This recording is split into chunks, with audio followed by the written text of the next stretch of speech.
I think everyone should be activists. The best description of Daniel Obasi comes from Obasi himself. He is an activist, which is what, in his ideal world, all of us should be. He is firmly of the opinion that if you are unable to take to the streets to protest, you should be doing so in your work. And so, he channels his activism through his images, clothes, a personal aesthetic of taste, references, dreams, and politics. Obasi may now be a photographer, art director, stylist, and film director, but he became those things almost as if by chance. I actually started off as a graphics designer in a security company where I think my job was mainly designing their branded materials, their newsletters, their corporates. Yeah, just basically that's where I started, and then designing their website and stuff. Having spent time doing a bit of graphics where layout and presentation is everything, choice of whatever you use, discipline comes with that. He learned discipline during his early years as a graphic designer, but his imaginative, creative side was already obvious in his early childhood. He spent a lot of his time growing up in Lagos, Nigeria, in the company of books. I was raised around books, so I kind of grew up as a nerd and a bookworm. So I read a lot of fantasy books, I read a lot of novels. So I think all of that is kind of set the stage for some of the over-imaginative things you see, or maybe the over-imaginative mind that I seem to have developed over the years. Because when you're reading, you're able to create things visually in your own mind. That skill kind of developed over time into what I'm doing now.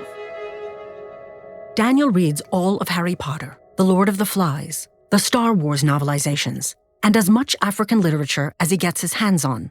Buchi Emacheta, Chinua Achebe. These worlds, fictional and not, perfectly blended together, will eventually become the foundation of his cultural references many years later, along, of course, with his later passion, cinema, old African movies, some Western flicks, but his favorite, a tale of friendship, love, and betrayal, told by Cantonese director Wong Kar-wai. One of my favorite films is still In the Mood for Love. I think I just love when movies are able to be light in terms of concept or story, but they're able to also hold some certain powerful truths. Then there's fashion, both in the sense of working for and writing about. Obasi tells of how writing about fashion has allowed him to peek behind the glamorous curtain and find out some of the more interesting aspects of the industry. The people working hard and the relationship between fashion and the environment, for example. And last but not least is his love of photography, which, unlike the other artistic avenues, will come to him as more of a necessity. At the time, I wasn't thinking of photography at all. I was mostly just focused on going into fashion styling because I was really good at it. Then I think I went away for a year to Belgrade, and I was stuck in this place for 6 months that had really beautiful scenery. It was really gorgeous, and I couldn't find photographers around there that I could work with. And so I would take most of the pictures with my phone. But then I had all these great ideas and all these stories that I wanted to really, really photograph there. And what I would do, and nobody wanted to come there. So what I would do, I would get a camera from a friend and I would dress a model or style someone from the program that we're in, or actually scout people from the city and actually shoot them. That first endeavor gains the title of Minstrel and delves into one of the themes Obasi cares about the most. The delicate, fragile side of African masculinity, the one furthest away from stereotypes, the one that men are, more often than not, forced to hide to escape societal expectations, old cultural models, or political oppression. A political message wrapped in an appealing aesthetic framing. I was always being told that I've a certain way of looking at things. And I think that became very important for me to be able to always be able to create work that is from my perspective or from my point of view or from my eye. I guess the talent was always there. And, it was more just about learning how to position myself or learning how to utilize or manage my talent in a way that would serve me and serve what I wanted to achieve with it.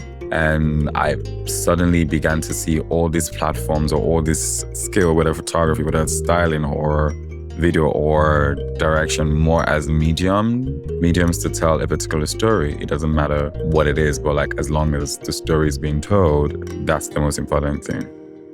The stories that Obasi feels the need to tell are the ones that speak of toxic masculinity, the ones that lend a voice to the queer community, to women, to other marginalized individuals. His photos and videos break gender divides, reaching out to represent people in their true essence, personal dreamscapes in which each subject is allowed to show the world who they really are. I'm very passionate about queer stories. I'm very passionate about women, how women are portrayed in images or in the communities. I'm very passionate about masculinity. I'm very passionate about trying to decontextualize toxic masculinity. I'm very passionate about how people from Nigeria are presented. I'm very passionate about how African stories are told and things that kind of elevate us from a place of need or a place of want or a place of difficulty to a place of power or to a place where we're not seen as constantly being oppressed, while still maintaining that truth and, creating alternatives that offer you a glimpse to some sort of like fantasy or some sort of like escapism from those realities as well. The future always begins at the moment that we dare to dream of it. Change can truly happen only if it is first imagined. Obasi's visual world does not just limit itself to show. He does so while sharing a path, an opportunity, and the strength needed to walk it. We live in a world where every time you open the news, there's something bad going on. It's not always great what you read or hear. And I think growing up, there was a lot of that. And I wanted to come into this space and be able to create stories that kind of leave you feeling a bit more reassured. You can relate to them, but also you can see an elevated version of that story or of that struggle or of that particular issue. Always from a place of power, always from a place of, you even navigating that particular tribulation, that particular issue. And always from a place that makes you feel dignified or makes you feel seductively powerful. His work spans an incredibly wide range. From The Beautiful Resistance, a collection of photos of protests against police brutality, to a movie about an alien arriving in Lagos and seeing with eyes unfettered by human society all the contradictions of Nigerian culture. From the fashion collab with Beyoncé and Travis Scott to Bicep, an artistic video project on stereotypes of masculinity, Daniel Obasi has built his artistic career with a specific idea in mind. Years ago, someone said to me that an image tells 1,000 words. It is possible to hold so many truths in a photograph or hold so many truths in a video or in a body of work. And I think that's something literature is able to do for us. It's able to, hold up a mirror to us, hold up a mirror to society, take up all of these dark nuances or light nuances or issues and either make a joke of it or actually hold it really hard to our face so we can actually see the real truth of what it is that we're dealing with. Sometimes even proffer solutions or help us think about solutions. Because a lot of times people operate from a place of ignorance. And I think that ignorance is something that can always be fixed through education. And imagery in literature and art offer education like nothing else. For the Lavazza calendar, Daniel Obasi has provided us 4 images, 4 photographs perfectly representing the theme of more than us. Each shot features individuals interacting, cooperating, working together on a specific goal, which Obasi has picked from his personal dreamscape. Children on the shore building a sand horse made of gold. These kids are the ones who will grow up tomorrow to decide the state of the world or decide what their future would be. And, education is one of the ways to do that. A group of women in a symbolic and poignant tug-of-war with climate change. I read somewhere that the most group of people who are affected by climate change in terms of farming are the women who farm. They had to figure out other ways to protect their farms. And so I wanted to position these women in a place of power. And I think women do play that very powerful role in different sectors where they're sowing seeds into the society and they're sowing seeds into different sectors. And with their ideas or, even as mothers.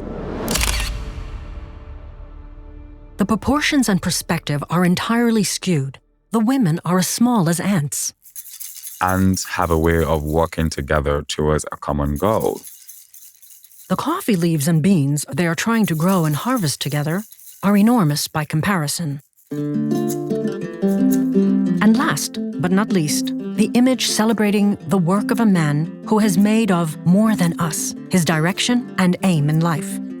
Denis Mukwege, Nobel Peace Prize 2018. Dr. Mukwege is a gynecologist who has spent the last 20 years working with Congolese rape survivors and created the Panzi Foundation to pursue that effort. The image is inspired by the work happening at the Panzi Foundation, how the Panzi Foundation is sort of like a safe space for these women, for the work that they're doing there. I just wanted to make an image that, created this beauty and this, love and care that has come to be associated with the Panzi Foundation. I think for me, one thing that stuck together was unity, togetherness, selflessness, and the need for community, the need to work together to achieve a common goal.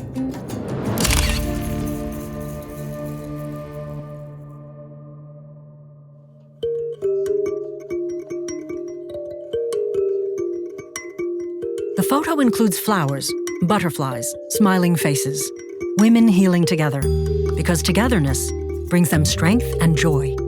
A small community gifting each other gorgeous blue flowers in order to say that the world isn't just the horror that brought them to this hospital, as if to say to each other, thank you, without you, I might not have made it. We can't save ourselves alone.